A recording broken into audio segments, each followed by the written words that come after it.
Hey everyone, on Sunday I wasn't able to completely wrap up my message on the grace of giving, and God's told me to move on from this topic, so I'm just sending a quick video out to you just to put through the final point of what I didn't get to say on Sunday. And that final point is this: you have got to go to God and ask Him what it is that He wants you to give. That I gave a number of different principles on Sunday. If you haven't heard the teaching, please go back and listen to it on Facebook Live or listen to it over the website or download it on the app. But you've got to take those principles that I spoke of on Sunday, and then you've got to go to God and say, Lord, okay, how do I put these things into place? How do I start putting these things into practice if you're not already?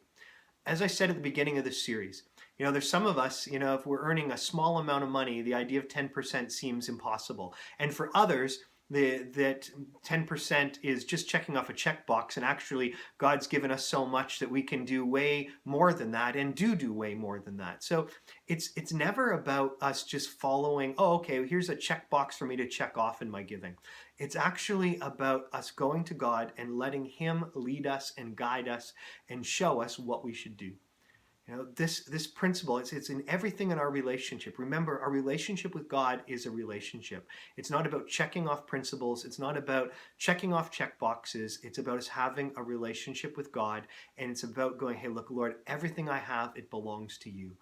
And that way God's able to show us what to do, how to do it, to direct us, so that we truly can live lives of generosity, where we're generous with the church, where we're generous with the poor, where we're generous with friends and family and those around us, where we participate in this economy of giving and receiving, not buying and selling as the world does. So I just want to encourage you, please be taking this thing to God. Be going to Him. Let Him show you how to order your finances. And one last thing, if you've been struggling to order your finances, if it's just not something that you've learned in your life, if it's something that you've just always struggled with, I went through a season in my own life where it was something I really struggled with and had to work really hard to start getting some mastery over.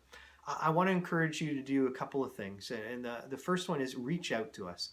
Send something to Melanie, send something to myself, or talk to a life group leader and or one of the other leaders in the church and say, look, I just need to be able to get a better handle over my finances. I need to learn how to do this. We can either set you up with someone that can coach you in that, or there's some courses you can take online if you would prefer to do something along those lines as well. But this isn't something you have to live with guilt for. It's not something you have to live with and say, there's nothing I can do.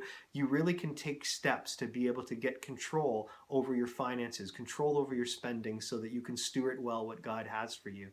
And the other thing with this is be praying and really just be asking God to come in. As much as you're asking Him to show you, what you can be giving, how to be giving, and how to trust Him with your finances, you can show Him how to order your finances well. You can ask Him to do that, and He really will do it. He really will help you. And so, again, He's a loving Father. He loves you very much. He is not interested in condemning you. God doesn't need your money. He doesn't want your money. He's not trying to take your money. God's the one that gave it to you in the first place. He's the one that's entrusted the money you have to you. He's the one that gave you the ability to produce wealth. When He asks you to participate in giving and receiving, He's just asking you to steward what He's already given you, to give what He's already given you, and to trust Him that as much as He's been able to give you that, He's able to do much more in your life as well. We have an incredible Father in heaven that we serve, who loves us so much. And we got to trust Him in everything we say and everything that we do, and especially in this area of finance. Okay, I'm excited about the next thing that God's leading us into, because it's very much just about us stewarding the gifts that He's given us, and really specifically looking at the gift of prophecy and of healing as we go into the month of May, and as we have opportunities to be just connecting with more people over the summer. So it's going to be an exciting next season for us at LifeHouse, as we not only have learned to steward our finances, but we now learn to steward the gifts that God gives us as well. So look forward to all of that with you over the next bit. Have an amazing day. Take care.